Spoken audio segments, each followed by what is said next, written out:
అందరికీ స్వాగతం. సో, నిన్న చాప్టర్‌లో విషయాలు చాట్ బాక్స్‌లో పెట్టండి. సుదర్శన్ ప్రభుజీ కొన్ని ఆల్రెడీ పెట్టారు. ఇంకా మిగిలిన వాళ్ళు ఎక్కువ మంది కనిపించడం లేదు.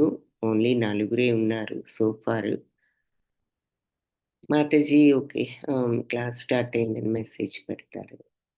హరే కృష్ణ.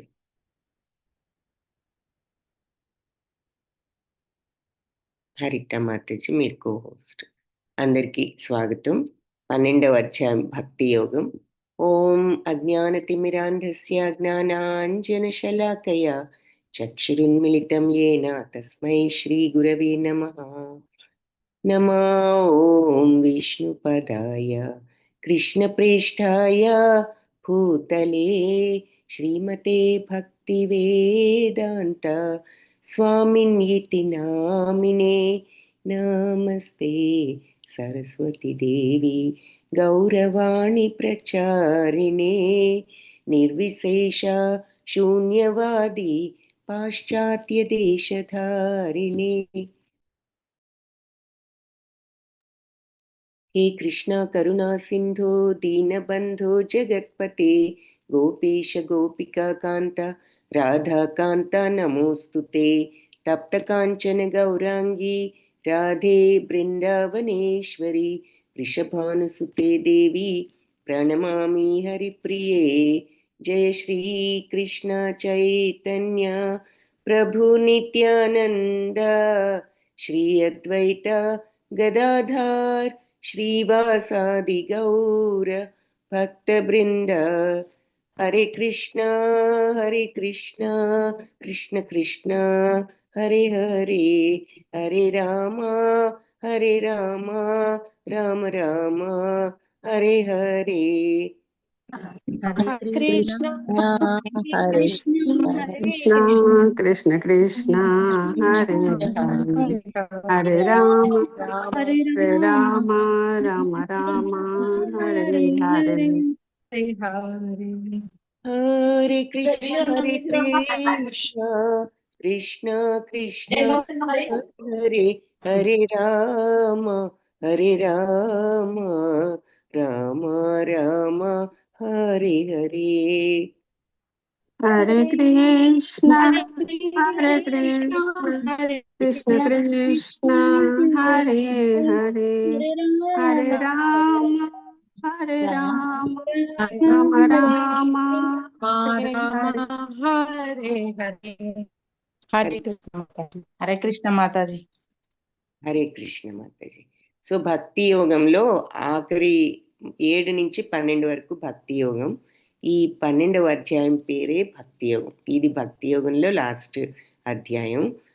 దీని పేరే భక్తి యోగం. ఇది చాలా ఇంపార్టెంట్ అధ్యాయాల్లో ఒకటి. చాలామంది పనులు చేస్తూ వంట చేస్తూ కూడా భక్తి యోగం చెప్పుకుంటూ ఉంటారని చెప్తూ ఉంటారు. సో మొట్టమొదటిగా అర్జున ఉవాచతో ప్రారంభం.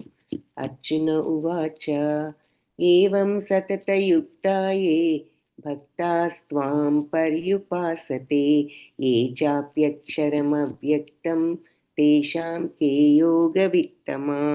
ఎప్పుడు కూడా సతతము యుక్తాయే ఎవరైతే సతతము యుక్తులై ఉంటారో భక్తాస్త్వాం నీ భక్తిలో నిన్ను పర్యుపాసతే అంటే ఆరాధిస్తూ ఎవరైతే నిత్యము ఇలా నిన్ను ఆరాధిస్తూ నీ భక్తిలో నెలకొని ఉంటారో ఈ వాళ్ళు ఏ చాప్య అక్షరం అవ్యక్తం ఎవరి అలాగే అవ్యక్తమైన ఈ అక్షరతత్వాన్ని ఆరాధించే వాళ్ళు తేషాంకే ఇద్దరిలో ఎవరు యోగ విత్తములు యోగ పరిపూర్ణులు అని అర్జునుడు అడిగాడు. మొట్టమొదటగా అర్జున ఉవాచ ఈ ప్రశ్నతో ప్రారంభమైందన్నమాట ఈ అధ్యాయం. ఎల్లప్పుడూ నీ భక్తిలో నెలకొనే భక్తులు మరియు అవ్యక్తము నిరాకార బ్రహ్మము ఆరాధించేవారు ఇద్దరిలో ఎవరు ఎక్కువ యోగ పరిపూర్ణులు అని చెప్పి అడిగాడు. ఆన్సర్స్ నిన్నటి చాప్టర్ ప్రభుజీ చెప్పినవి చూద్దాము. ధన్యవాదాలు ప్రభుజీ. కృష్ణుడు సమస్త లోకాలను తన ఉగ్ర రూపంలో గ్రసిస్తున్నట్లు కనిపిస్తాడు.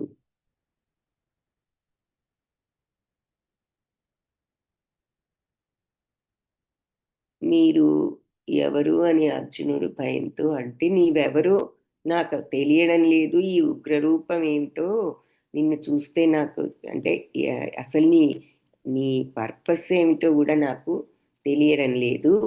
నీ యొక్క అంటే అంత స్నేహితుడైనా కూడా ఈ రూపంలో చూసేసరికి అసలు నువ్వెవరివో నాకు అర్థం కావడం లేదు అన్న స్థితి వచ్చినదనమాట అర్జునుడికి. అని అర్జునుడు భయపడుతూ, సరే అర్జునుడు కృష్ణుడప్పుడు నేనే కాలాన్ని లోక వినాశనం అంతా కూడా చేయడానికి వచ్చాను, వెరీ గుడ్, యుద్ధం చేసి కేవలం నిమిత్తమా, సో నా ఏర్పాటుతో నిహతాపూర్వమేవ నా యొక్క ఏర్పాటుతో అన్నీ ఇంతకు ముందే జరిగిపోయాయి, నిమిత్త మాత్రం భవ అర్జున అని చెప్తాడు కదా, నిమిత్త మాత్రుడుగా ఉండి వెళ్ళి నీ పని నువ్వు చెయ్యి.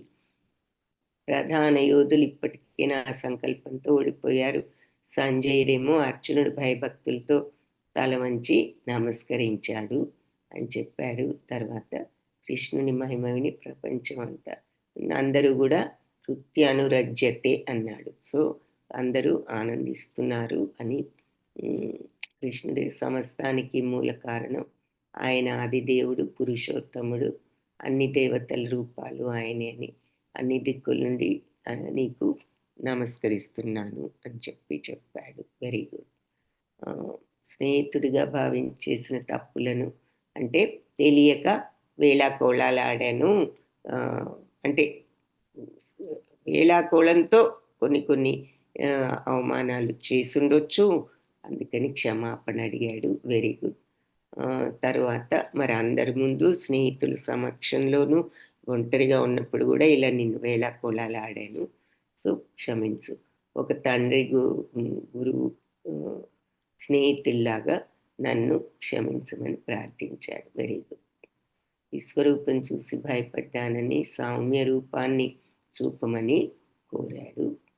కిరీటం, చక్రం, గదతో ఉన్న దివ్య రూపాన్ని చూడాలని కోరాడు. ఈ విశ్వరూపం నా అనుగ్రహంతోనే నీకు కనిపించింది. వేదాలు, యజ్ఞాలు, తపస్సులు చేసిన ఇది చూడలేరు, నువ్వు భయపడకు, మళ్ళీ నా సౌమ్య రూపాన్ని చూపిస్తానంటూ 4 భుజాల రూపాన్ని, ఆ తర్వాత ద్విభుజ రూపాన్ని చూపించి అర్జునుడు మనశ్శాంతిని పొందుతాడు. Very good. అర్జునుడిని శాంతింపజేయడం. అర్జునుడు అప్పుడు ఈ దివ్య రూపం దేవతలకు కూడా దుర్లభం అని చెప్పడం. వేదాధ్యయనం, దానం, యజ్ఞం, తపస్సు మాత్రమే సరిపోవు ఇది చూడటానికి. ఆ తర్వాత భక్తి ద్వారానే నన్ను నిజంగా తెలుసుకోవచ్చు అని భగవంతుడు చెప్తారు. సో ఎవరు తమ కర్మలను భగవంతుడికి అర్పించి భక్తితో ఆసక్తి ద్వేషాలు లేకుండా, రాగద్వేషాలు లేకుండా ఉంటారు, వారు భగవంతుడిని చేరుకుంటారు. Very good. ధన్యవాదాలు ప్రభుజీ. అనూష మాతాజీ, భగవంతుడు అర్జునుడితో సమస్త లోకాలు సర్వనాశనం చేసే కాలాన్ని పాండవులు తప్ప ఇరువైపులున్న యోధులు చంపబడతారు అని అంటారు. కరెక్ట్. ఓ సవ్యసాచి లేచి యుద్ధం చెయ్యి, వాళ్ళంతా నా ఏర్పాటుతో ఇంతకు పూర్వమే సంహరింపబడ్డారు. వెరీ గుడ్ అని భగవంతుడు చెప్తాడు. అర్జునుడు భగవంతుడితో నీ మహిమని పొగుడుతూ జగమంతా ఆనందాన్ని, అనురాగాన్ని పొందుతున్నదని అంటాడు. Very good. ఇదివరకు ఎన్నడూ చూడనటువంటి నీ విశ్వరూపం చూశాను, కానీ అదే సమయంలో మనసు కలత చెంది నాపై కరుణ చూపి నీ దేవదేవుని రూపాన్ని తిరిగి చూపించని అర్జునుడు కోరడం. భగవంతుడప్పుడు కిరీటం, శంఖచక్ర, గద, పద్మాదులు ధరించిన రూపాన్ని చూపించడం జరిగింది. నా కొరకే కర్మ చేసేవాడు తన జీవిత లక్ష్యంగా చేసుకుని సర్వభూతాల పట్ల విరోధం లేకుండా ఉంటాడు. అటువంటి వాడు తప్పకుండా నన్ను చేరుకుంటాడు. Very good. హరే కృష్ణ. అన్ని జీవరాశుల పట్ల మరి విరోధ భావం లేకుండా ఉన్నవాడు, మరి అనన్య భక్తితో భగవంతుడికి నీ ఉపాసన చేసేవారు తప్పకుండా నన్ను చేరుకుంటారు. వెరీ గుడ్, గుడ్ పాయింట్ ఇది. వెరీ ధన్యవాదాలు Mataji. Excellent, very good. Okay, so అది ప్రిటి మచ్ నిన్న సెకండ్ చాప్టర్ విషయం అంతా కూడా ఇద్దరు చెప్పారు. మంజుల మాతాజీ, కేవలం అనన్య భక్తి చేతనే నేను యథార్థంగా నీ ఎదుట కనపడగలను, ప్రత్యక్షంగా చూడగలరు. వెరీ గుడ్, అది ఇంపార్టెంట్ పాయింట్, లాస్ట్లో చెప్పినటువంటి పాయింట్ అది. సర్వజీవుల పట్ల శత్రుత్వం లేకుండా ఉండటం. Very good. ఓకే, సో ఇప్పుడు 12th చాప్టర్ కంటిన్యూషన్ స్టార్ట్ చేశాను. సో అర్జునుడు ఎప్పుడు ఇలా నిన్ను భక్తితో ఆరాధించేవాళ్ళు, అలాగే అక్షరమైన అవ్యక్తాన్ని అంటే నాశనం లేని అవ్యక్త బ్రహ్మతత్వాన్ని ఆరాధించేవాళ్ళు, వీళ్ళిద్దరిలో ఎవరెక్కువ యోగ పరిపూర్ణులు అని అర్జునుడు ప్రశ్నించాడు. సో ఇక్కడ అర్జునుడి ప్రశ్నని బట్టి మరి బ్రహ్మతత్వాన్ని ఆరాధించే వాళ్ళు కూడా ఉన్నారని మనకి అర్థమవుతుంది. సో ఇక్కడ భగవంతుడిని ఆరాధించే విధానాలు 3 ముఖ్యమైనవని చెప్పేసి భాగవతంలో కూడా ఉంటుంది. సో బ్రహ్మతత్వంగా ఒక భగవంతుణ్ణి ఒక శక్తిగా, నిరాకార తత్వంగా, బ్రహ్మ అవ్యక్తము అది, లేదంటే అందరిలో ఉన్న పరమాత్మగా, లేదంటే భగవంతుడి రూపంతో, ఇలా 3 రకాలుగా ఆరాధించే వాళ్ళు ఉన్నారనమాట. ఇది భాగవతంలో బ్రహ్మేతి పరమాత్మేతి భగవాన్ అని భాగవతంలో ఒక శ్లోకం. సో 3 రకాలుగా భగవంతుణ్ణి ఆరాధించడం ఉంటుంది. శ్రీ భగవానువాచ మయ్యావేశ్య మనో ఏ మాం నిత్యయుక్త ఉపాసతే శ్రద్ధయా పరయోపేత స్తే మే యుక్తతమా మతాః. సో మనస్సునెప్పుడు నా మీదే పెట్టి ఎవరైతే నన్ను నిత్యము ఉపాసన చేయడంలో యుక్తులై ఉంటారో, మాం నిత్యయుక్త ఉపాసతే, నిత్యము ఉపాసన అంటే ఆరాధించడంలో యుక్తులై ఉంటారో, శ్రద్ధయా పరయోపేత, అది ఎలాంటి ఆరాధన, దివ్యమైన శ్రద్ధతో ఎల్లప్పుడూ నన్ను ఆరాధించడంలో నియుక్తులై ఉంటారో, ఏ యుక్తతమ మత, వాళ్ళే మరి అత్యుత్తమ యోగులు అని నా యొక్క అభిప్రాయము. నా పైన మనస్సును స్థిరపరిచి నన్ను నిత్యము దివ్యమైన శ్రద్ధతో ఆరాధించే వాళ్ళు యుక్తులు, యోగ పరిపూర్ణులు అని నా యొక్క అభిప్రాయము అని భగవంతుడు ఇక్కడ ఆన్సర్ చెప్పి ఇంకా కంటిన్యూయేషన్ చెప్తున్నారు. ఏమని?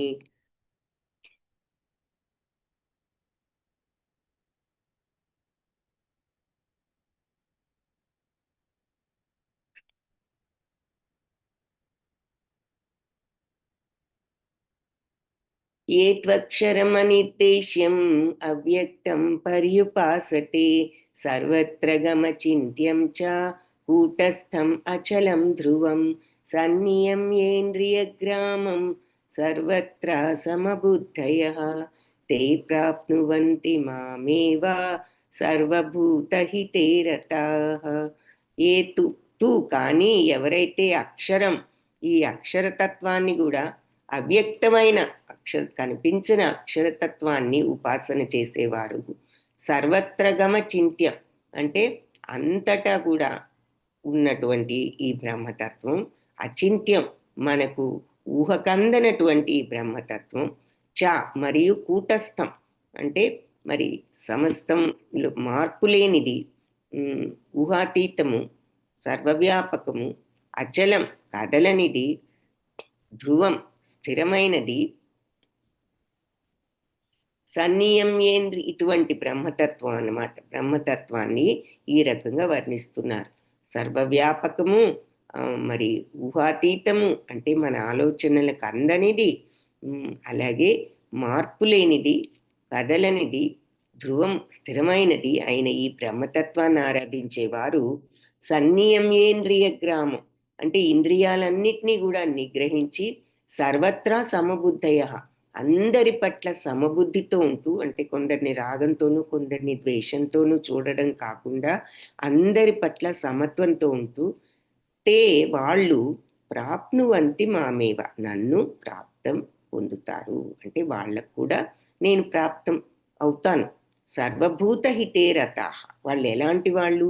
అన్ని జీవరాశుల మంచిలో, భూత అంటే జీవరాశులని చెప్పుకున్నాం, సర్వభూత అన్ని జీవరాశుల హితంలో, వాళ్ళ మంచిలో రత ఆనందిస్తారు.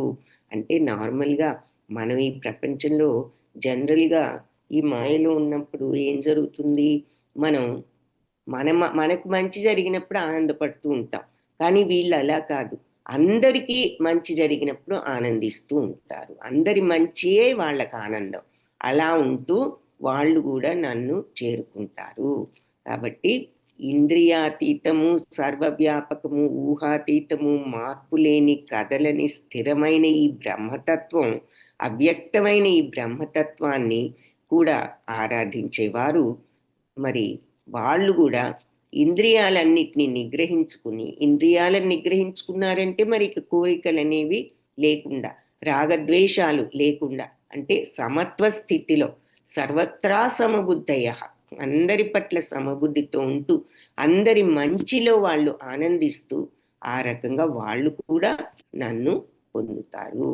సో ఇలాంటి నిరాకార తత్వాన్ని ఆరాధించేవారు, అంటే బ్రహ్మతత్వాన్ని, ఇంద్రియ అతీతం, సర్వవ్యాపకం, ఊహాతీతం, మార్పులేని, కదలని, స్థిరమైన బ్రహ్మతత్వాన్ని ఆరాధించే వాళ్ళు కూడా సమస్త ఇంద్రియాలను నిగ్రహించుకుంటం ద్వారా అందరి పట్ల సమభావంతో, అందరి సమక్షంలో, అందరి ఆనందంలో వాళ్ళు రమిస్తూ చివరికి వాళ్ళు కూడా నన్ను పొందుతారు అని చెప్పి భగవంతుడు చెప్తున్నారు.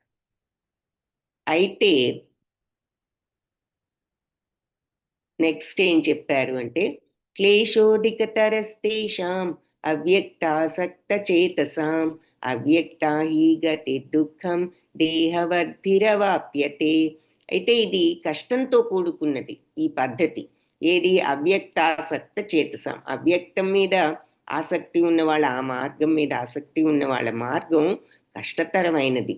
అవ్యక్తా హి గతి దుఃఖం, ఎందుకంటే దేహవద్భిరవాప్యతే, దేహదారులకు, ఈ మార్గంలో ఉన్న వాళ్లకు మరి ఈ పురోగతి సాధించడం కష్టం అంటున్నారన్నమాట. ఇద్దరికీ నేను లభ్యమవుతాను, కానీ ఈ అవ్యక్త తత్వం పట్ల ఆసక్తి ఉన్న వాళ్ళ మార్గం కొంచెం కష్టంగా ఉంటుంది, ఆ మార్గంలో పురోగతి సాధించడం అంత ఈజీ కాదు అని చెప్పి భగవంతుడు దేహదారులకు అది ఎప్పుడు కొంచెం కష్టమైన మార్గం. ఎందుకు అంటే అవ్యక్త తత్వాన్ని మరి ఇలా అష్టాంగ యోగం ద్వారా కానీ ఇలా చేసేవాళ్ళు మరి మామూలుగా అది కొంచెం కష్టమైన మార్గము. ఏతు సర్వాణి కర్మాణి మయి సన్యస్య మత్పరః అనన్యేనైవ యోగేన మాం ధ్యాయంత ఉపాసతే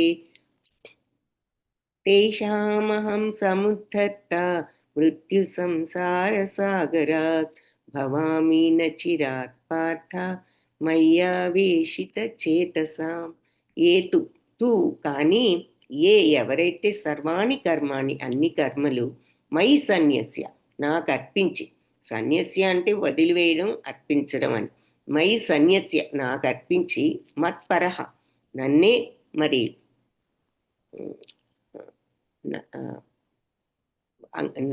నన్నే కేంద్ర బిందువుగా చేసుకుని, అంటే జీవిత పరం భగవంతుడి కోసమే అన్నట్లుగా, అనన్యేనైవ యోగేన ఇలా వేరే దారి అన్యమైన మార్గంలోకి వెళ్లకుండా ఇదే మార్గంలో ఉంటూ ఈ యోగంలో మాం ధ్యాయంత ఇలా నన్ను ధ్యానిస్తూ ఉపాసన చేసే వారిని, అంటే అన్ని కర్మలు నాకు అర్పించి ఇదే మార్గంలో ఉంటూ వైదొలగకుండా ఈ మార్గం నుండి నా కోసమే అన్నట్టు నన్నే లక్ష్యంగా చేసుకుని, జీవిత పరమావధిగా చేసుకుని, అన్ని పనులు నాకే అన్నట్లుగా చేస్తూ నన్ను ఈ విధంగా ఆరాధించే వారిని, తేషాం వారిని అహం సముద్ధర్త నేను ఉద్ధరిస్తాను. ఎక్కడి నుండి? మృత్యు సంసార సాగర, ఈ మృత్యు సంసారం అనేటటువంటి ఈ జీవన్మరణ చక్రం నుండి బయటకి లాగుతాను. భవామి న చిరాత్ పార్థ, వాళ్ళు ఎప్పుడు కూడా మరి ఈ రకంగా మయ్యావేశిత చేతస ఇలా నా మీద మనసు పెట్టుకుని ఉన్న స్థితులై ఉన్న వాళ్ళని ఈ రకంగా నేను ఎప్పుడు కూడా వాళ్ళని మృత్యు సంసారం నుంచి శీఘ్రమే రక్షిస్తాను అని చెప్తున్నారు. సో అన్ని పనులు కర్మలు కూడా నాకు అప్పగించి విచలనం లేకుండా అంకిత భావంతో వేరే మార్గంలోకి వెళ్లకుండా అనన్యేనైవ యోగేన నిశ్చయంగా ఇదే మార్గంలో ఈ యోగంలో ఉంటూ భక్తిలో మనస్సును స్థిరపరచుకుని ఎప్పుడు నన్ను ధ్యాయంతో ఉపాసతే, నన్ను ధ్యానిస్తూ ఆరాధించే వారిని నేను సముద్ధర్త, అహం సముద్ధర్త మృత్యు సంసార సాగర, వాళ్ళని మృత్యు సంసార సాగరం నుంచి భవామి నచిరాత్ పాట, శీఘ్రమే రక్షిస్తాను నన్ను ఈ విధంగా మనస్సును నా మీద పెట్టిన వాళ్ళను అని ఇక్కడ గజేంద్ర మోక్షం చూపిస్తున్నారు. అలా భగవంతుడి మీద మనసు పెట్టినప్పుడు శీఘ్రమే ఈ జనన మరణ చక్రం నుంచి అంటే మోక్షం, మనకు మోక్షాన్ని కలిగిస్తారు అని అర్థం. సో ఇక్కడ అనన్యేనైవ యోగేన అన్నారు కదా. సో ఈ అనన్య భక్తితో ధ్యానించే మాం ధ్యాయంత ఉపాసతే, నన్ను ధ్యానిస్తూ అనన్య భక్తితో ధ్యానించే వాళ్ళు అన్నారు కాబట్టి అసలు భక్తి అనేది ఎన్ని రకాలుగా ఉంటుంది అనేది చెప్పడం మొదలుపెట్టారు. ఫస్ట్ది అనన్య భక్తి, టాప్ మోస్ట్ భక్తి అన్నమాట ఇది. మయ్యేవ మనాధత్స్వ మయి బుద్ధిం నివేశయ నివసిష్యసి మయ్యేవ అత ఊర్ధ్వం న సంశయః. మయ్యేవ మన ఆధత్స్వ మయి బుద్ధిం నివేశయ. సో భగవంతుడైన నాపై నీ మనసును స్థిరపరచు, నీ బుద్ధినంతా నా కొరకు ఉపయోగించు. ఆ విధంగా నీవు నిస్సందేహంగా నాలోనే ఎప్పుడు నివసిస్తావు అని చెప్పారు. సో నువ్వు మయ్యేవ మన ఆధత్స్వ, మనస్సును నా మీదే నిలుపు, నీ బుద్ధిని మనస్సును నా మీదే పెట్టి నివసించినప్పుడు నీకు తప్పనిసరిగా ఊర్ధ్వం అంటే ఇక నా యొక్క పరమలోకం, నా ఆ ఊర్ధ్వలోకం అంటే మామూలు 14 లోకాల్లో ఊర్ధ్వలోకం కాదు, భగవద్ధామం నా అసంశయ, నీకు సందేహం లేదు, ఇక డౌట్. నీ మనసు బుద్ధి ఎప్పుడూ నా మీదే ఉంటే తప్పనిసరిగా నువ్వు నాలోనే నివసిస్తావు. అధచిత్తం సమాధాతుం న శక్నోషి మయి స్థిరం అభ్యాసయోగేన తతో మామిచ్ఛాప్తుం ధనంజయ. సో అధచిత్తం, ఒకవేళ నీ మనస్సును ఇలా ఎప్పుడూ నా మీదే పెట్టి ఉంచడం, నశక్నోషి, నీ వల్ల కాలేదనుకో స్థిరంగాను, అప్పుడు అభ్యాసయోగేన తతో, అప్పుడు సాధన చెయ్యి, ప్రాక్టీస్తో మామిచ్ఛాప్తుం ధనంజయ, నువ్వు నన్ను పొందాలనే కోరికను పెంచుకోగలుగుతావు. సో సాధన చెయ్యి. ఒకవేళ నీ మనసు విచలనం లేకుండా నా మీద పెట్టలేకపోతే స్థిరంగా, అప్పుడు ఈ సాధన భక్తి సాధనను అనుసరించు, ఈ విధంగా నన్ను పొందాలనే కోరికను పెంచుకో. ఇది సాధనా భక్తి. సో భగవన్నామ జపం, పూజలు, మరి ఈ రకంగా భగవంతుణ్ణి మీద పొందాలనే సాధన, ధ్యానము, ఇవన్నీ ఈ రకమైన సాధన చెయ్యి. సో ఇక్కడ అనన్య భక్తి మనసును బుద్ధిని నా మీద ఎల్లప్పుడూ అంటే, మరి అందుకే మనం దేని మీద మనసు పెడితే దాని మీదే ఆసక్తి, యద్భావం అదే మనం దాని మీదే ఆసక్తి, అదే అందులోనే లీనమైపోతాం కదా. ఇప్పుడు మనం ఉదాహరణకి మనస్సుని ఏదైనా కోరిక మీద పెట్టామనుకోండి, ఒక సినిమా మీద పెట్టొచ్చు, ఒక సోఫా కొనుక్కోవాలనే కోరిక రావచ్చు, ఏదైనా బట్టలు కొనుక్కోవాలనే కోరిక, దాన్ని ఆలోచించిన కొందికి తీవ్రమైపోతూ ఉంటుంది, కొనాలి కొనాలి కొనాలి అనుకుంటుంటాం. అదే ఆలోచన ఎలాగోలా మనం పక్కకు నెట్టగలిగితే అంత కోరిక ఉండదు. సో దేని మీద మనస్సు ఉంటే దాని మీదే కోరిక కలుగుతుంది. సో భగవంతుడి మీద ఆ మనస్సును త్రిప్పగలిగితే ఈ బయట వస్తువులన్నిటి మీద నుండి మరల్చి భగవంతుడి మీదే మనకు ఆసక్తి కలుగుతుంది.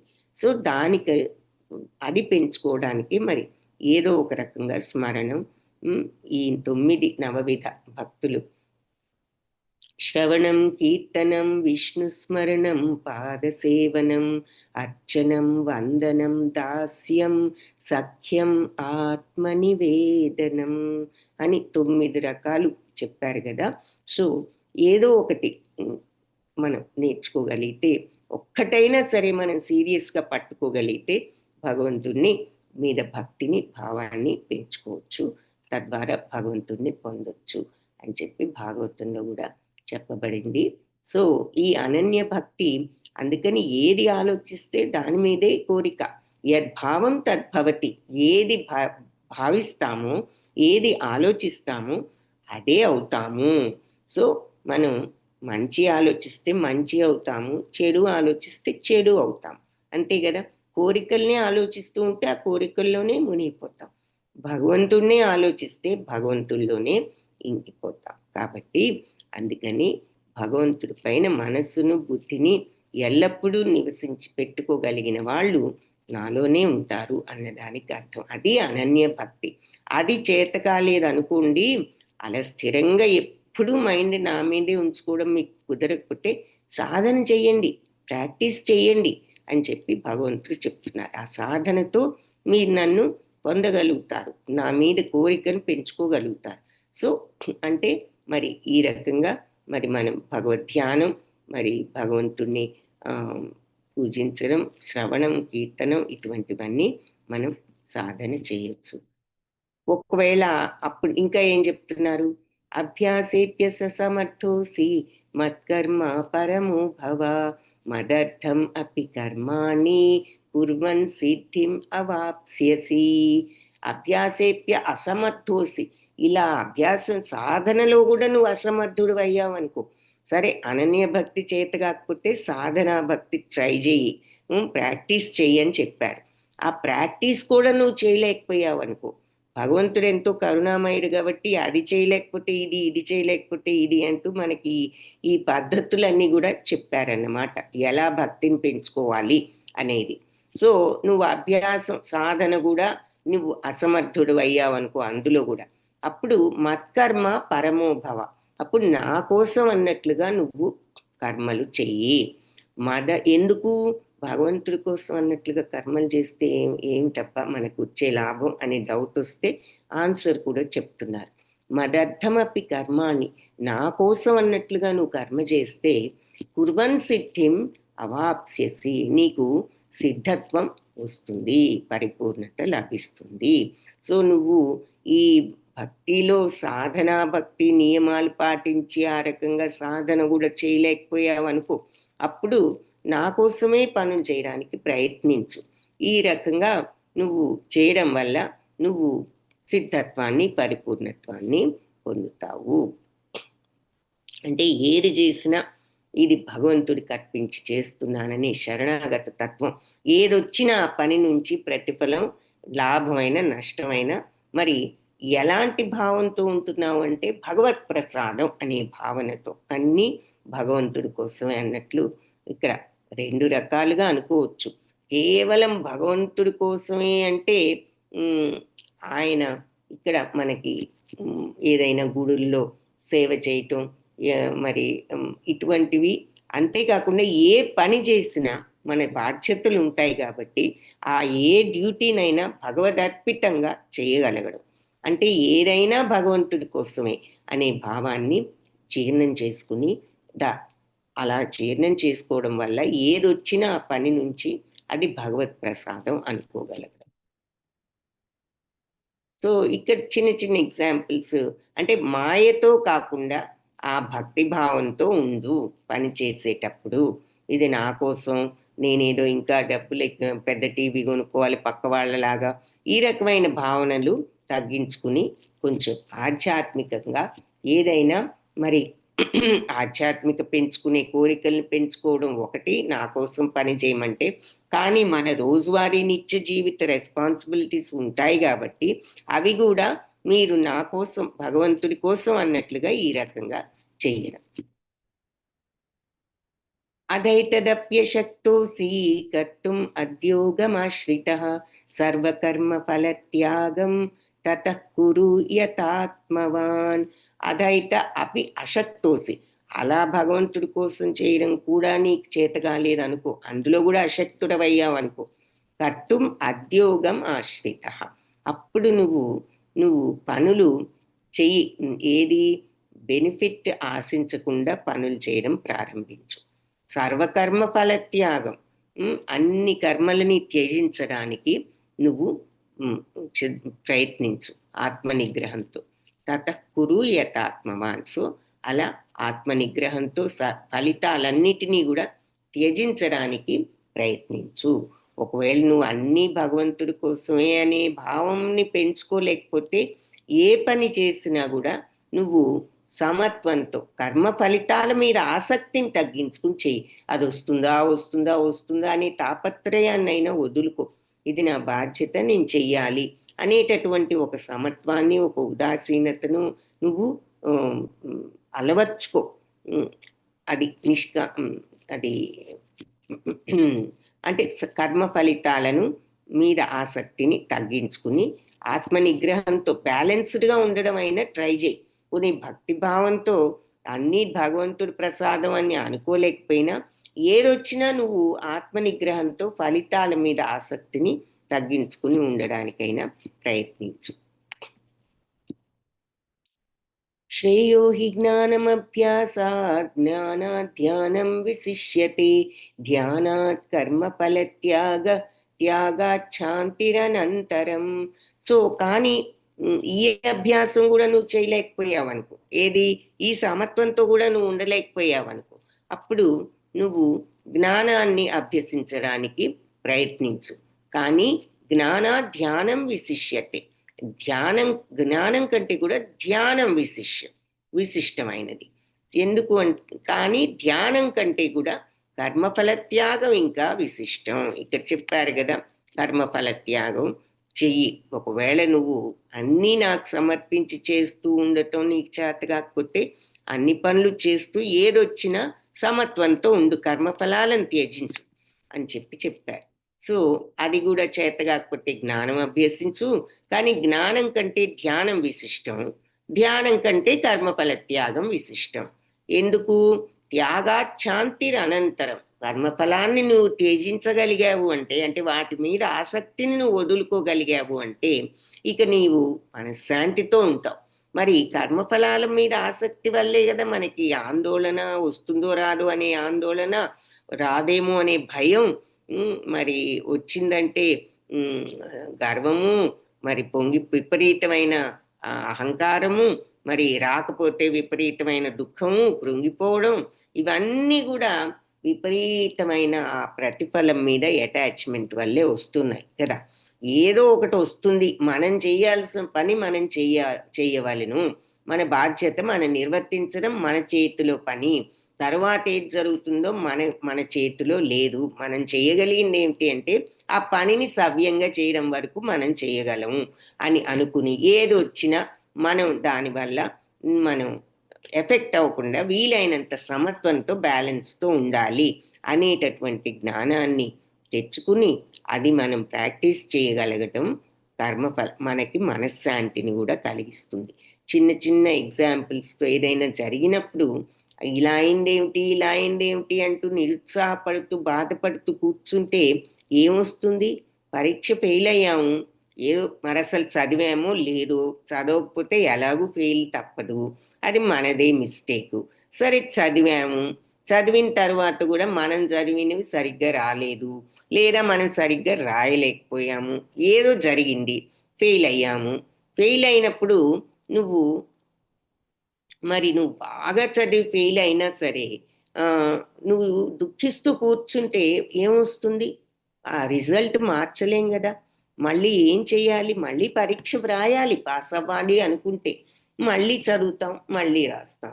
అంతేగాని దుఃఖిస్తూ కూర్చుంటే మళ్ళీ పరీక్ష ప్రిపేర్ కూడా అవ్వలేం. సో అందుకని మనం చేయవలసింది వరకు చేసి ఆ తర్వాత వ్యాపారమైనా అంతే, చేస్తాము, నష్టం రావచ్చు, నష్టం వచ్చిందని దుఃఖిస్తూ కూర్చుంటే చేసేదే ఉంది. నెక్స్ట్ ఏం జరగాలో ఆలోచించాలి కదా. దుఃఖం వల్ల మనకు వచ్చేది ఏదీ లేదు, కృంగిపోయి ముందు లైఫ్లో కూడా సరిగ్గా ఏ పని చేయలేకపోవడం తప్ప. అందుకని ప్రాక్టికల్గా ఆలోచించిన ఈ ఫీలింగ్స్ వల్ల మనకు వచ్చేది ఏదీ లేదు. మనం చేయవలసిన పనుల వల్లే ఎప్పుడైనా ఏదైనా చేస్తే జరుగుతుంది. అంతేగాని ఇలా ఫీలింగ్స్ పెట్టుకు కూర్చుండటం వల్ల అవి నెక్స్ట్ జన్మలోకి తీసుకుపోవడం తప్ప మనం ఆ ఫీలింగ్స్ ఎందుకు పనికిరానివి. అందుకే ఆలోచనలు అనవసరము అని చెప్తూ దేనికి ఆలోచించాలి మైండ్ని, మనం చేయవలసిన పనిని ఏ విధంగా చేయాలి అనేటటువంటి అట్లాంటి విషయాలకు మాత్రం ఉపయోగించి ఈ రాగాలు ద్వేషాల గురించి ఆలోచిస్తూ కూర్చోవడం వల్ల ఉపయోగం లేదు. అందుకని సమత్వం సమత్వం అని అన్నిసార్లు సమత్వమే యోగం అనేది. ఎప్పుడు సమత్వం అంటే ఏదొచ్చినా నిగ్రహంతో ఉండగలగడం, రియాక్షన్ లేకుండా, ఎఫెక్ట్ అవ్వకుండా మన పనిని మనం అలా చేస్తూనే సాగిపోవడం. ఆ సమత్వం ఉన్నప్పుడు శాంతి ఉంటుంది.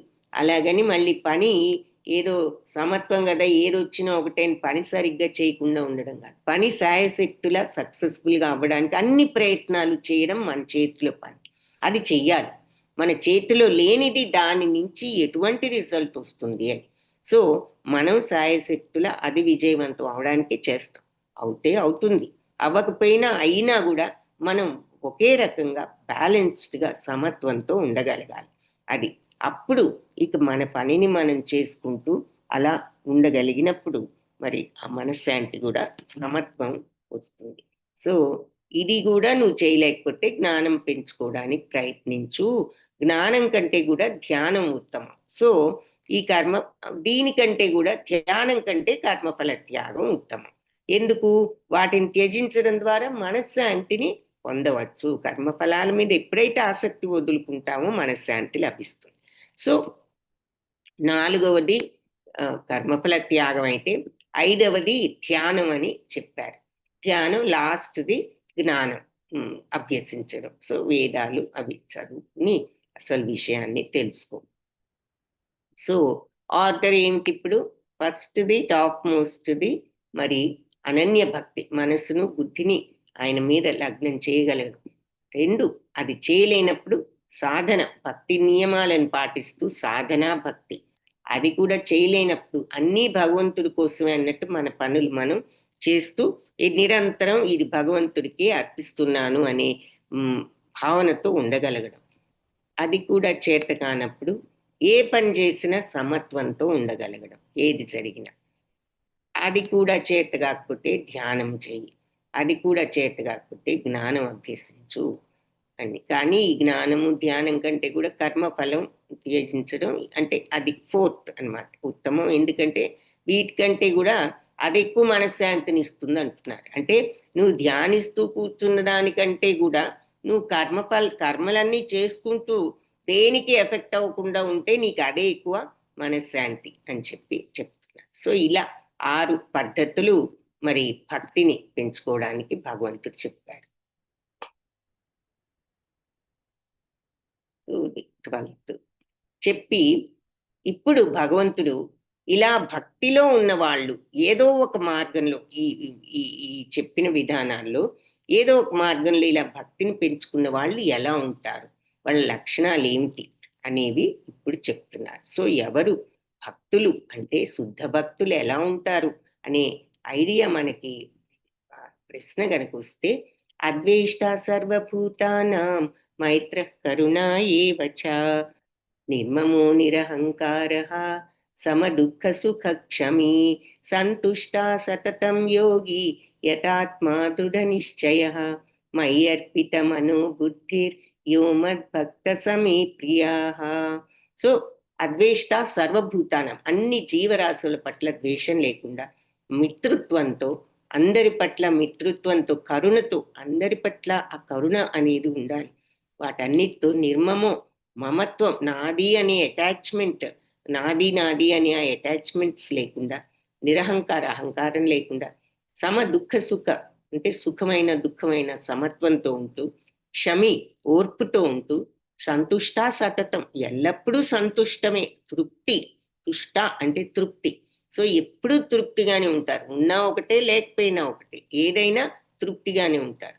యోగి యథాత్మ దృఢ నిశ్చయ, ఇటువంటి మనస్సుతో దృఢ నిశ్చయంతో ఉన్న యోగి మయ్యర్పిత మనోబుద్ధి, మనస్సును బుద్ధిని నాకు అర్పించిన యో మద్భక్త, ఆ నా భక్తుడు సమే ప్రియ, అతను నాకు ప్రియుడు అని చెప్తున్నారు. సో అన్ని ద్వేషం లేకుండా, అన్ని జీవుల పట్ల మిత్రుత్వంతో, కరుణతో, మమత్వం లేకుండా అంటే నాది అనే అటాచ్మెంట్స్ తగ్గించుకుని అహంకారం లేకుండా సుఖ దుఃఖాలలో సమత్వంతో ఉంటూ ఓర్పుతో ఉంటూ ఎల్లప్పుడూ తృప్తిగా ఉంటూ ఏది ఉన్నా ఏది లేకపోయినా తృప్తి. అందరికంటే ఐశ్వర్యవంతుడు ఎవరని మనం ఇప్పుడు ఎగ్జాంపుల్ అన్నమాట. ధర్మరాజుని యక్ష ప్రశ్నల్లో ఒకటి అడిగినప్పుడు ధర్మరాజు ఏం చెప్పాడు? ఏ కోరికలు లేనివాడే అందరికంటే ఐశ్వర్యవంతుడు. ఎంత ధనం ఉన్నా కోరికలు ఉంటూనే ఉంటే అసంతృప్తితోనే ఉంటారు. అందుకే సంతోషానికి ధనానికి ఏమీ పోలిక లేదు. సో సంతుష్ట సతతం, ఉన్నా లేకపోయినా తృప్తిగానే ఉంటాడు. అలాంటి యోగి యథాత్మ దృఢ నిశ్చయ, దృఢంగా ఇలాంటి నిశ్చయంతో ఉన్న యోగి మై అర్పిత మనోబుద్ధి, మనసును బుద్ధిని నాకు అర్పించిన ఆ భక్తుడు, నా భక్తుడు నాకు ప్రియుడు. సో ఈరోజు క్లాస్ ఇక్కడితో ఆపుదాము. సో మీరందరూ మీకు పోస్ట్ చేసే ఉంటారు. 6 PM కామన్ క్లాస్లో ముకుందమాల చెప్తాము. ఈరోజు అటెండ్ అవ్వచ్చు. లింక్ మీకు వాట్సాప్ గ్రూప్లో ఉన్నది. మాతాజీ, హరిత మాతాజీ, మీరు వీలైతే ఇదే లింక్, ఈ లింక్లోనే మీరు 6 గంటలకు జాయిన్ అయితే ముకుందమాల స్తోత్రం, కులశేఖర ఆళ్వార్ అని ఆయన కేరళలో ఒక రాజు, ఆయన భక్తుడైపోయి పరమ భక్తుడై ఆయన 12 మంది ఆళ్వారులు ఉన్నారనమాట. వాళ్ళంతా పరమ భక్తులు, వాళ్ళలో ఒకటైపోయాడు ఈయన కూడా. ఆయన ముకుందమాల స్తోత్రం అని శ్రీకృష్ణుడి మీద భక్తితో రాసిన స్తోత్రం ఉన్నది. అది చెప్తున్నాను, స్టార్ట్ చేశాను నేను. సో ఈరోజు అది కంటిన్యూషన్ ఉంటుంది. మీకు వీలైతే జాయిన్ అవ్వండి. హరే కృష్ణ. ఇక్కడితో ఆపి రేపు ఇది కంప్లీట్ చేద్దాం. ఓకే, హరే కృష్ణ మాతాజీ. 6 o'clock కదా మాతాజీ? అవును మరి 6. వాంఛాకల్పతరుభ్యశ్చ కృపా సింధుభ్య ఏవ చ పతితానాం పావనేభ్యో వైష్ణవేభ్యో నమో నమః. హరే కృష్ణ. చెప్పండి మాతాజీ. హరిత మాతాజీ ఇది చెప్తున్నా. హరే కృష్ణ మాతాజీ.